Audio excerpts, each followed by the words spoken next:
प्रदेश लोक सेवा आयोग 2023 यूपीपीसीएस 2023 का पूरा विज्ञापन आपके सामने है, ये देख पाइए। सम्मिलित राज्य प्रो अधीनस्थ सेवा पीसीएस परीक्षा 2023 ऑनलाइन आवेदन प्रारंभ, ये डिट है। और जो महत्वपूर्ण है वो आपका सिलेबस आपके सामने आ गया है।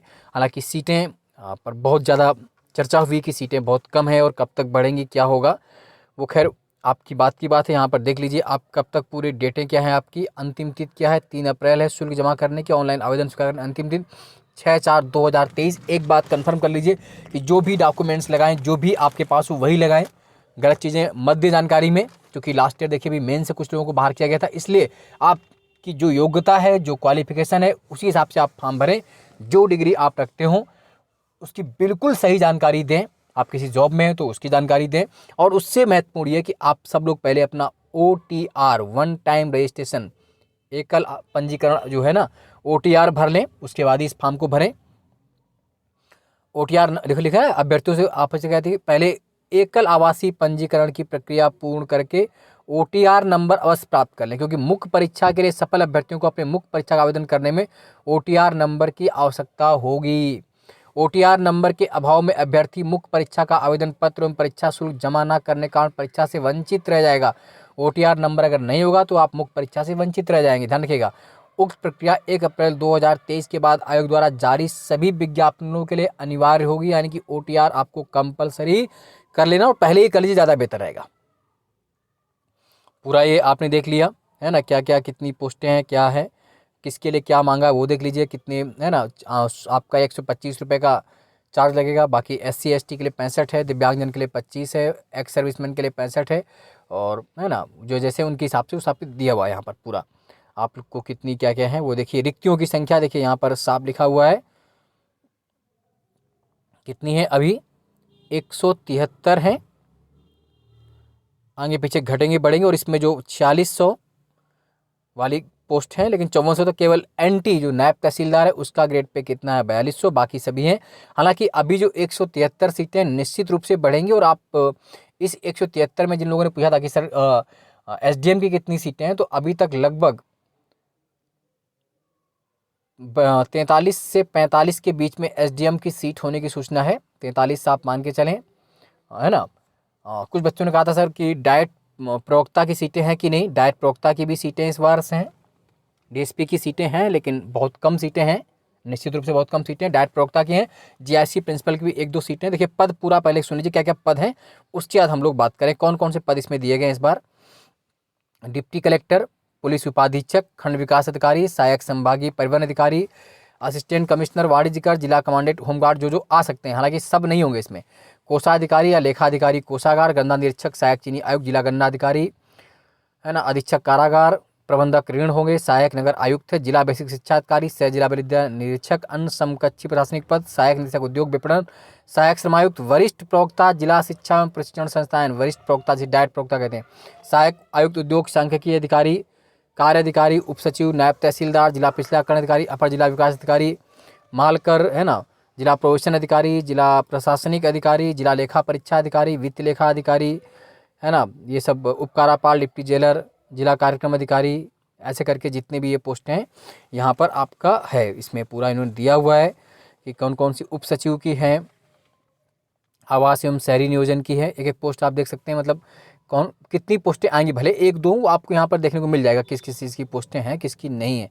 सह जिला विद्यालय निरीक्षक हो गया आपका, जिला शिक्षा वाला आप देख लिया, अपर जिला विकास अधिकारी समाज कल्याण हो गया, जिला प्रोविशन अधिकारी, जिला प्रशासनिक अधिकारी, जिला लेखा परीक्षा अधिकारी, है ना, खाद्य सुरक्षा अधिकारी, उपकारापाल, डिप्टी जेल से बोलते हैं, प्रावधिक सहायक, व्यवस्था अधिकारी, कार्य अधिकारी, ये सब प्राप्त। अभी इसमें से, है ना, अभी इतने पद इसमें होने हैं, लेकिन ये सब पद इसमें अभी नहीं है। इनमें से कुछ के हमें अध्यासन आयोग को मिले, वैसे विज्ञापन निकाल दिया है, मतलब हो सकता है अभी और अध्यासन आपको मिल जाए तो और सीटें बढ़ जाएंगी। प्रारंभिक परीक्षा के परिणाम आने से पूर्व प्राप्त हो जाएंगे, इस परीक्षा में सम्मिलित कर लिए जाएंगे। वो आप सीधी सी बात देख लीजिए, है ना। आरक्षण आप सब जानते हैं क्या क्या है, सामान्य के लिए 1 से 21 से 40, बाकी सबको छूट यहाँ पर दी गई है, वो आप पढ़ लेंगे। अब जिन लिखित परीक्षा एवं साक्षात्कार के माध्यम में जो विशिष्ट योग्यता जिसके लिए आप फॉर्म भरते हैं, तो वो आप जानकारी बिल्कुल रखें क्या क्या है। जैसे देख लीजिए, उप निबंधक के लिए सब रजिस्ट्रार से बोलते हैं, कंपलसरी कि आप LLB विधि स्नातक हो, लॉ आपका रहा हो ग्रेजुएशन में। सहायक श्रमायुक्त के लिए क्या बता दिया गया, देख लीजिए। अर्थशास्त्र, समाजशास्त्र, वाणिज्य, विधि, श्रम संबंध, श्रम कल्याण, श्रम विधि, समाज कार्य, समाज कल्याण, व्यापार कार्य, कोई पीजी की डिग्री हो तभी आप सहायक श्रमायुक्त के पद पर जा पाएंगे। और देख लीजिए अन्य जो पोस्टें किसके लिए, सहायक नियंत्रक विधिक माप विज्ञान ग्रेड 2 का है, भारत में विधि द्वारा विश्वविद्यालय से आपकी मान्यता प्राप्त डिग्री क्या हो, भौतिकी या यांत्रिक अभियंत्रण विज्ञान की उपाधि हो, मतलब अगर आपने बीएससी किया है और किसके साथ, फिजिक्स के साथ, तो ही इस पोस्ट को आप भरें, अन्यथा आप इसको नहीं भरेंगे। विधि अधिकारी, सीधी सी बात है, लॉ ये केवल लिखित परीक्षा के आधार से हैं, इनमें इंटरव्यू अब जो बात कर रहे हैं अभी तक जो थे वो अभी जो अब मैं बात कर रहा हूँ विधि अधिकारी, केवल लिखित परीक्षा के आधार पर होंगे और बाकी इसमें नहीं। लिखित परीक्षा आधार विधि अधिकारी है जिसके लिए लॉ चाहिए, प्राविधिक सहायक भूगर्भ की 50% के साथ आपका भूगर्भ रहा हो, स्नातकोत्तर उपाधि या प्राविधिक सहायक भूगर्भ की वही सेम है, और कर निर्धारण अधिकारी 55% अंकों के सहित कॉमर्स अथवा अर्थशास्त्र में स्नातक की उपाधि रही हो, इसमें भी इंटरव्यू नहीं होगा।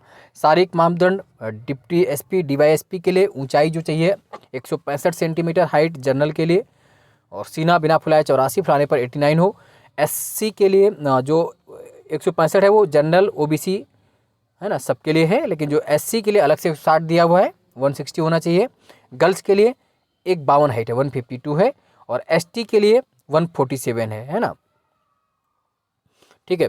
और जिला कमांडेड होमगार्ड्स की अगर बात करें तो उसके लिए भी सेम 165 है हाइट होनी चाहिए मेल के लिए, और 84 और 89 ही है। आबकारी निरीक्षक के लिए ज़रूर यहाँ पर ध्यान रखें, जो अधीक्षक कारागार है जिसे बोलते हैं आप जेलर, उसके लिए ऊंचाई ज़्यादा चाहिए, 168 चाहिए, ध्यान रखना। बाकी सब में 165 है डिप्टी एसपी और जिला कमांडेड होमगार्ड्स में, बट जो जेलर है अधीक्षक कारागार है उसके लिए 168 188 सेंटीमीटर आपकी हाइट चाहिए, ध्यान रखना इस बात को।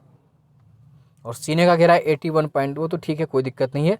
और दृष्टि जो है तीनों के लिए 6/6, अगर विद गॉगल आपकी 6/6 हो रही तो ठीक है। आबकारी निरीक्षक के लिए भी हाइट 167 चाहिए, डिप्टी जेलर के लिए भी 168 चाहिए, है ना। वो आप हाइट का जरूर देख लें, क्योंकि भरते समय फिर आप ध्यान नहीं देते कि हमने क्या क्या भरा है। आयु सीमा 21 से कितनी है, 40 होनी चाहिए, 21 वर्ष से लेकर के 40 के बीच का होना चाहिए। बाकी यानी कि आपका जन्म 2 जुलाई 1983 से पहले ना, अगर सामान्य है तो 2 जुलाई 1983 से पूर्व नहीं होना चाहिए, और 1 जुलाई 2002 के बाद का नहीं होना चाहिए। अधिकतम आयु सीमा छूट क्या क्या है, जैसे दिव्यांगजन 55 है, बाकी सबके लिए जो यूपी के एससी एसटी अन्य पिछड़े वर्ग के अभ्यर्थियों को, कुशल खिलाड़ी को जो भी हैं, और राजकीय कर्मचारियों को 5 वर्ष की छूट अनुमन्य होगी जिनका जन्म है ना। बाकी सभी के लिए अलग, दिव्यांग के लिए 15 वर्ष है, और अलग अलग सब है ना। देखिए पूरा यही दिया गया है, आप पूरी प्रक्रिया भरें। यहाँ पर आपको भरना होगा आप कितने गुना बुलाए जाएंगे, साफ लिखा है यहाँ पर देखिए। प्रारंभिक परीक्षा यानी कि प्री में 15 गुना, मेंस में 15 गुना अभ्यर्थी क्वालिफाई करा जाए, जितने बच्चे होंगे उसके 15 टाइम्स आपका मेंस देंगे, वो आप ध्यान रखेंगे इस बात को कि 15 गुना ही क्वालिफाई होंगे। और साक्षात्कार के लिए 3 गुना, इंटरव्यू के लिए कितने बुलाए जाएंगे ये लिखा हुआ देखिए, 3 गुना अभ्यर्थी इंटरव्यू के लिए होंगे, मेंस के लिए 15 टाइम्स 15 टाइम्स, और इंटरव्यू के लिए 3rd टाइम 3 गुना बुलाए जाएंगे। और जो प्री की बात करें, प्रत्येक प्रश्न में 4 वैकल्पिक उत्तर रहेंगे, और निगेटिव मार्किंग आपकी 1/3 0.33 के रूप में रहेगा, वो आप ये जानते हैं। और क्वालिफाइंग आपको दिया है इतना इतना है, देखिए एससी एसटी के लिए मिनिमम 35% आने चाहिए, तभी आप प्री ग्रेड में आएंगे मेंस के लिए, और अगर जनरल और सामान्य के लिए तो 40% मिनिमम आना चाहिए। और अभ्यर्थियों को सामान्य हिंदी अनिवार्य प्रारंभिक परीक्षा का द्वितीय प्रश्न पत्र जो होगा वो अहरकारी होगा, यानी सीसीएट में कितने नंबर चाहिए आपको, मात्र 33% नंबर चाहिए। और दोनों सम्मिलित है ना बाध्यकारी, इसके नंबर जोड़े जाएंगे, लेकिन क्वालिफाइंग है, याद रखेंगे। और यदि किसी अभ्यर्थी को कोई प्रमाण पत्र फर्जी कूट रचित पाया गया तो लोक सेवा आयोग के सभी चयनों से सदैव के लिए वो डिबार कर दिया जाएगा, इस बात को आप याद रखें। तो आप पूरी जानकारी में भरें, है ना। ये पूरा डिटेल्स एप्लीकेशन यहाँ पर दिया है कि कैसे कैसे आपको फॉर्म फिलअप करना है, क्या क्या करना है ना, ये पूरा देखिए, ये देखिए। और अगर सिलेबस की बात करें तो सिलेबस वही है, आपका सेम विषय है। ये देखिए प्री के लिए जो है राष्ट्रीय अंतर्राष्ट्रीय महत्व की समसामयिक घटनाएं, भारत का इतिहास एवं भारतीय राष्ट्रीय आंदोलन, भारत एवं विश्व का भूगोल, भारतीय राजनीति एवं शासन, संविधान, राजनीतिक व्यवस्था, पंचायती राज, लोकनीति, आधिकारिक प्रकरण आदि। आर्थिक एवं सामाजिक विकास, शहरी विकास, गरीबी, अंतर्राष्ट्रीय जनसंख्या, सामाजिक क्षेत्र में इनिशिएटिव आदि, पर्यावरण पारिस्थितिकी संबंधी सामान्य विषय, जैव विविधता, जलवायु विज्ञान और सामान्य विज्ञान। साथ साथ यूपी की ये जानकारी अपेक्षित होगी, यूपी स्पेशली आपको पढ़ना पड़ेगा इन सबके लिए। यूपी सीसेट आप जानते हैं, सीसेट में पहला क्या है, कंप्रीहेंशन, विस्तारीकरण, अंतर्वैतिक क्षमता, संप्रेषण कौशल, तार्किक क्षमता, सामान्य बौद्धिक योग्यता, प्रारंभिक गणित हाई स्कूल स्तर तक, सामान्य अंग्रेजी हाई स्कूल, सामान्य हिंदी। ये पूरा आपका प्री का हो गया, प्री में आप जानते हैं। और मेंस की अगर बात करें तो अब मुख्य परीक्षा परंपरा लिखित होगी ना, तो प्री में तो आप सेम है, प्री में कोई बदलाव नहीं है। अब अगर मेंस की बात करें तो मेंस में देखिए बदलाव हो गया है, पहले ऑप्शनल था, ऑप्शन हट चुका है। सामान्य हिंदी आपकी 150 नंबर की, निबंध आपका 150 नंबर का, सामान्य अध्ययन के अब कुल 6 पेपर हो गए, 200 नंबर के, यानी कि अभी भी 1200 ये और 300 वो, तो कुल मिला के कितने का हो गया, 1500 नंबर का हो गया। और ध्यान ही रखने वाली बात है, जहाँ पर ऑप्शनल था वहाँ पर आपका यूपी स्पेशल जुड़ गया, इस बात को याद रखें। इंटरव्यू आपका कुल 100 नंबर का होगा, है ना। और मुख्य परीक्षा है तो अगर देखा जाए तो मुख्य परीक्षा है ना, ये देखिए सामान्य अध्ययन के प्रश्नों को पाठ्यक्रम है ना, साफ साफ देखो हिंदी दिया है, 150 नंबर की जो हिंदी है आपकी वो आप पूरी यहाँ पर देखिए। और बहुत प्रश्नोत्तर, संक्षेपण, सरकारी पद लेखन, तार, कार्यालय आदेश वही पुराना है, शब्द ज्ञान, प्रयोग, उपसर्ग, प्रत्यय, विलोम, वाक्यांश और लोकोक्ति, मुहावरे, वर्तनी, वाक्शुद्ध। निबंध भी आपके वही हैं तीनों topic. GS first, third, fourth का सिलेबस सेम है यूपी को छोड़ के। बाकी सामान्य अध्ययन 5th और 6 उत्तर प्रदेश विषयक विस्तृत व्यापक पाठ्यक्रम है, इसे जल्द ही आयोग की वेबसाइट पर प्राप्त कर सकेंगे। ठीक है, तो आज के लिए इतना ही। आराम से आप फॉर्म भरें, निश्चित रूप से पूरी जानकारी हम बाद में भी देते रहेंगे। और मेरा यूपी स्पेशल आज से शुरू हो गया है, तो यूपी जो मेंस 400 नंबर का उसमें आपको जूझना है, प्री में भी और मेंस के लिए भी। प्री के लिए ब्रह्मास्त्र सीरीज आप ज्वाइन कर लीजिए जो चल रही है हमारी, और इस साल की जो पीसीएस प्री की टेस्ट सीरीज गारंटी वाली चले उसको भी जुड़ना ना भूलें। अगर चाहें तो आप उसके लिए 7237853197 पर व्हाट्सअप करके जानकारी ले सकते हैं टेस्ट सीरीज की, और निश्चित रूप से आपको फायदा होगा। जुट जाइए, समय बहुत कम है, 14 मई बहुत दूर नहीं है, और अंततः आपकी जय होगी। आप लगातार लगे रहें। जय हिंद, जय भारत, धन्यवाद।